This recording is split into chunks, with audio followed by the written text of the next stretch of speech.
Hello again, folks. It's Jamie Smith here with 10 questions with Jamie. Today we're sitting down with Tammy Young. Tammy, thank you for joining us today. Thank you for having me. Yeah, Tammy's going to, we're going to go through, have a little conversation, and at the end of the segment, we're going to hopefully know a little bit more about Tammy by the end of it. Again, thank you for joining us, Tammy. I'm excited to be here. Yeah, nice to chat. Tammy, can we start off by telling the group where you were born? So I was born in Kingston, but we lived in a little village just outside of Kingston, or near a little village just outside of Kingston called Westbrook. Westbrook, okay. Yeah. Now, did you spend the majority of your life in that area, the Kingston area, before moving up to this area? I did. I was born and raised there, so and I went away briefly to a university in Rochester, New York, for about 3 years, and then came back. And then Mark and I got married and stayed in Kingston for another 20 years before we moved. Yeah. All right. So Kingston's pretty much home then, and grew up and spent quite a bit of time there. Yeah. Oh, nice. Tammy, when it comes to music, what's your favorite type? I love contemporary Christian music. I listen to it all the time on the radio. So bands like I Am They and For King and Country and a whole bunch of other. I like a variety of things though. So I like classical too, because our kids took music lessons growing up, and there was always classical music being played in the house. I love to listen to my daughter play conservatory music, and our son played a lot of different instruments as well. Caleb, the youngest one, played a lot of instruments. So there was always music in the house. So yeah. I was going to say, sounds like, there was no shortage of music at the Young household. Yeah, and Mark with his drums. And yeah. I tinker a little bit, but I'm not the musician that either any of them are. Right. Yeah. Oh, that's neat. That's good. It's nice to be able to have that, within the family, and like you said, no shortage of it. So that's nice. I always like to have music playing in basically any room that I'm in. Looks like you get yourself a little free concert from time to time. Yeah. Our daughter used to go into, we have a room where we have the piano and all of our instruments, and she would go into that room while I was making dinner, and it would fill the house with this beautiful, music. And that's one of the things I missed the most when she moved out and went off to university. It's like, oh, I miss you playing. Well, I missed her too, but of course, yeah. Those little things that you just kind of get used to having all the time. Yeah, kind of those. And they seem to go by quick too, as a parent. Oh, very fast. Yeah. Well, speaking of growing up in the Kingston area and being a parent in childhood, what do you recall one of your favorite childhood memories? Oh, there's so many to pick one. So I'll pick a bunch of ones. So my parents, when I was about 6 years old, bought a lot out on Eagle Lake, just southwest of Parham, southwest of Charlotte Lake, near Parham. Yeah. And built a cottage there. And we spent every summer at the cottage. My grandparents, we were their only grandchildren on my father's side of the family, and they lived in Kingston as well. So we were really close to them. Yeah. And when they built the cottage, we built a bedroom for them too. So they were there all the time. So in the summertime, when my parents were still working, my grandparents would stay with us at the cottage, and so that we didn't have to go back and forth from home to the cottage all the time. So my parents just went back and forth from Kingston all the way to the cottage on the weekdays and stuff. So yeah, I just have lots of wonderful memories of water skiing and swimming, and we had neighbors that we had kids the same age as we were, and we would do make up plays and all kinds of things and perform them for the adults. And we would just spend lots of time out on the water and just enjoying that family time together. And I have wonderful memories of my grandparents who are now passed away, of just spending lots and lots of time with them. So that's, one thing I really treasure is that, Well, that's beautiful. And, to be honest, not everyone gets to experience that closeness with their grandparents for whatever reason, right? So, looking back and how priceless those memories can be.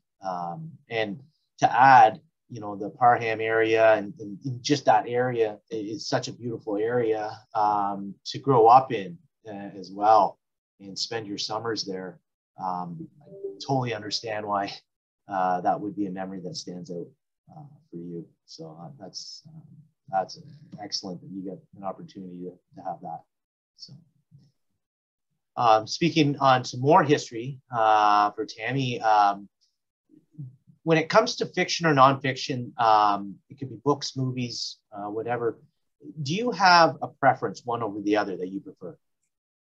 I kind of like both, but if I'm choosing a movie, I really like to watch one that has some truth to it, so based on a true story or historical drama or something that has some context in history. I love history, so that's one of the things I love. And similar for books, but I do like some fiction stuff too. So a little bit of mix of both.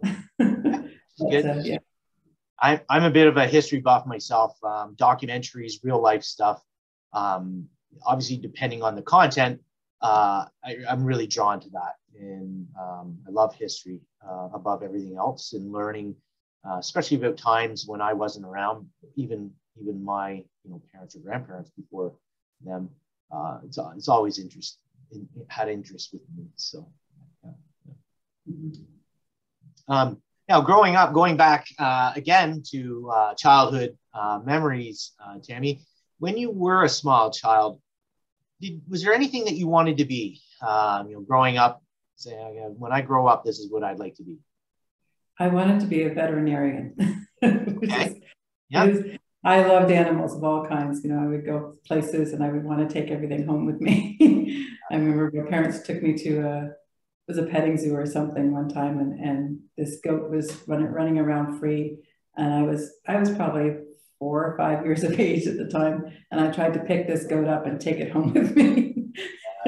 Carried it around. It was just a baby, so it was kind of cute, but yeah, I wanted to be a veterinarian. And then when I hit high school and started to do high school science and math, and I realized how really bad I was at it, that I thought, it's maybe not a good career path for me. I don't think I'll make it. Yeah. Anyway. Yeah. So things had to change after that. Yeah. No, that's it's certainly not uncommon. I could see it, having a love for animals, and then once you start to grow up, things change a little bit, and direction heads in different directions. But yeah, that's nice. Again, for if you were to choose anything for a 24-hour period, you could choose anything. Money wasn't an option. The facilities were available no matter what. What would it be, or what could you say you would do for a 24-hour period? I think I would again go back to my parents' cottage where we all grew up, but where our family still gets together and be there with family. That would be my favorite thing, just be there and spending time with my children and their significant others and my parents and siblings and their kids. And yeah, it's really nice to get that time together. And when you're all spread out, it gets harder and harder to do that. So those times are precious. Yeah, for sure. Life tends to take us other places, right? And especially over the last 18 to 24 months, things have obviously been hectic for everybody, right? So some of these small things that were so easily attainable, or you do, is somewhat difficult now, and so you get to, I think, value them a little bit more. You get a new appreciation rather. Yeah, totally get why that would be something that you'd want to do. Moving onto the Bible, do you have a favorite Bible verse, Tim? Yes, I do. It was hard to choose one. I have a whole bunch, but I was choosing one. I chose Isaiah 40, verse 31, which says, "But those who trust in the Lord will find new strength. They will be strong like eagles, soaring upward on wings. They will walk and run without getting tired." Very uplifting. Now, if I can, and maybe there isn't, but is there a particular reason why that Bible verse sticks out for you? Yeah, I think especially when I was a young mom, there are times that you get really tired, you're just trying to do everything every day. And I think one of the times that I leaned on that verse the most was when Mark was away. He had started a new job. He had left his old job and started his own company with a friend of his, and they had to go away for 6 months to Colorado. And they worked for 5 weeks and then be back for 1 week, and then they worked for another 5 to 6 weeks. Sometimes the longest one was longest stretch was 7 weeks, and it was really long. And I was by my kids, by myself with the kids, and I was working too, and trying to juggle getting them back and forth to school and through homework and still taking care of all the stuff around the house. And that verse was really important to keep me encouraged, and I still look to it today. I know when my kids are struggling or I'm struggling, and just, God's going to carry you through it. You don't have to worry. He's your refuge. He's always there. Yeah. So sometimes the paths that we're on seem difficult, and on occasion you may feel that that you are alone, but He is always there with us. And these paths have purpose, and even if they are filled with adversity, that's opportunity for growth and strength building. And easy to say now when you're looking back, but of course, a beautiful verse, and totally, I could see why you find that uplifting, or anyone would find that uplifting. So, yeah, good words, good verse. What or who had the biggest impact on you in your Christian journey, Tammy? I would say it's my parents, and actually particularly my mom, because my dad worked a lot of shift work, but when we were growing up, she was involved in Sunday school. She was involved as we grew up, she changed what she did in the church and teaching. So she taught Sunday school, and then we went into youth group. She led the youth group, and she just has one of those beautiful teaching gifts, and an ability to share her faith in a way that is practical, but still gives you the meat of it, right? Yeah. And so, so I think probably my mom, my dad too, but they really set a good example too of what it is to walk out the Christian life. My parents were always taking in somebody that it was in need, whether it be a family member or someone else in the church, or someone in the community that they knew that was really going through a rough time and just needed to. So we have frequently had other people living in the house with us because they just needed to be there for periods of time, and they just that giving spirit within most of my friends that used to come over, they kind of called them like a second mom and dad, because they felt comfortable enough to come to them, even for things that were just, wouldn't share with anybody else, just a confidant and someone who can give them good wisdom and just share, with them, so that they would feel like they could help them get on the right path, that kind of thing. It was just one of those things. It was a really great example to see how their love of God was shared with people just in every day. And even talking with people that my mom worked with, people would come to her whenever there was something going on in their lives, even though they weren't believers. They say they would come to her and ask her to pray for them, or things like that. Just one of those things that just kind of someone I wanted to aspire to be like my mom. Yeah, wonderful. And what amazing gift to have, and surround you. And in a lot of things I see too from people that are influencers, is it's not always what they say, it's how they listen and how they react to things, where we can pick up so much from them. So it sounds like you certainly had lots of that growing up, and so that's wonderful. Again, totally see why somebody like that would be a great role model, and played a huge part in your Christian journey. Mm-hmm. Now, here's the question, one of my favorites. Other than Jesus, from the Bible, who would you want to spend a day with? So I think it would be wonderful to spend a day with Jonathan.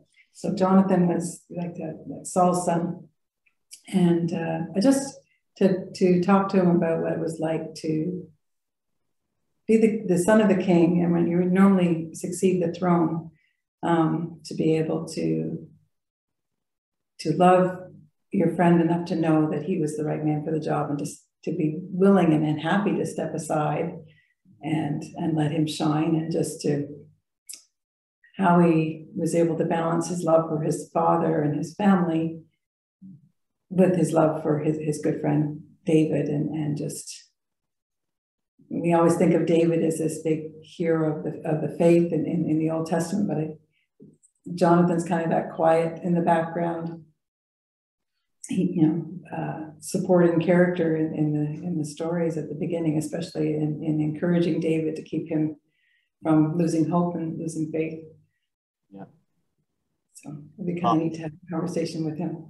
Yeah, oh, for sure. And every great leader has a strong support staff. I believe that, and obviously sometimes the limelight is or the attention is certainly on the leadership and what's been accomplished and what's happened, and sometimes some of these important support staff kind of go to the side, and it would be equally interesting to hear their point of view and their journeys along the way, because we all know, David in this particular case, well documented, but to get that inside track from one of the support staff would be very interesting indeed, I think.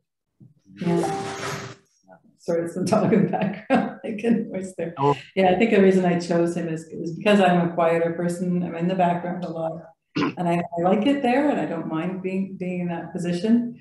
But just I can identify with what it's like a little bit to be like a Jonathan, to stand aside and let someone else shine. And I'm quite joyful in doing that. I don't feel like I need the limelight, because it's and yet have a very important, equally important purpose in every Christian's journey, is just those people that you've pointed out here and explained. So that's great. Great example, and I can see the relation there too as well. Tammy, before we leave, I was hoping that you might have an encouraging message that you could pass on to the next generation. So actually, we've been doing the growing character study this fall, and there was one verse that really stood out to me, and it kind of, I'll read it first and then I'll explain why. So it's 2 Peter verse 1, so chapter 1 verse 3, and it says, "His divine power has given us everything we need for life and godliness through the knowledge of him who called us by his own glory and goodness." And what I love about that is knowing that I don't have to worry about being good enough. I don't have to worry about having the knowledge I need. I don't have to worry about being everything, because God has given us everything we need. We don't have to, if we need it, he'll give it to us to live the life that he wants us to live. And it kind of came home to me as, just as we get to know him, as we strive to learn more about him and change our character, that he changes our character within us as we draw closer to him, and he gives us everything we need to live that life that he's called us to. So it gives me an encouragement to know that I don't have to do it on my own. God's provided what I need. It's beautiful. And I've just recently had a conversation with someone, a new Christian, has a lot of passion to become a better Christian, and I think there was an expectation of meeting standards or benchmarks, and the amount of good works that needed to be accomplished, where, you know, that's not the case. You know, through the Holy Spirit working within us, it's going to create good works, of course, but to have that as your driving force, I think there was a little bit of a miss there, right? And I think that's basically what you're kind of passing on here is, you know, let the Holy Spirit do what it does, and it will transform us into where we need to go and where we need to be and how we need to be with other people and so on and so forth. So, I encourage people just to rely on God to create in them what He wants them to be, instead of trying to strive to do it on our own. Exactly. Yeah. That's great. That's a wonderful message to pass on. And thank you again for spending some time here today with me, Tammy. I hope viewers out there get to know Tammy a little bit better after this. I certainly have. And again, Tammy, thank you again for joining us. It's been a real pleasure today. We appreciate everything. Thank you for having me. Enjoyed the conversation. All right, to folks out there, thank you again for viewing. Again, to Tammy Young, thanks for stopping by here and spending a few minutes with us today. I'd like to say God bless to each and every one of you. Stay safe out there. Take care. God bless.